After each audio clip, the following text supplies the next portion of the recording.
High বন্ধুরা, আজ 8ই March. আজ নারী দিবস।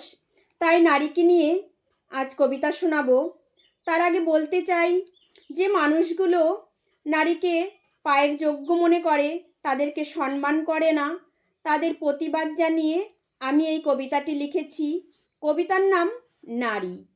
নারী হয়ে জন্ম, তাই বলে কি রইবে নিচে? চলবি কি সব পুরুষের পিছে পিছে? নারী কি সইবে সবার অপমান? নেবে কি তারা সকলের দান? নারী কি শুধু জ্বালা যন্ত্রণাই সইবে? তারা কি শত অন্যায় দেখেও চুপ রইবে?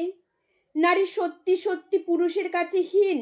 সত্যি সত্যি কি নারী দুঃখী দিন? না, নারী নয় নিচ, নারী পুরুষের সমান। আজ থেকে নারী সইবে না কোনো অপমান। নারী পুরুষের সাথে চলবে মিলেমিশে, যাবে না আর সমুদ্রের জলে ভেসে। নারী আজ মরণ সাগর করবে পার, মিলে যাবে সাথে সবাকার। নারী চলে যাবে আলোর অভিসারে, চলে যাবে ঘরের খোলা দ্বারে। নারীরও তো এ পৃথিবীর অধিকার আছে, তাই আর নারী রহিবে না পাছে। নারী বঞ্চিত হবে না কোনো কিছু থেকে, জীবনের দাম কিছু যাবেই রেখে। নমস্কার বন্ধুরা।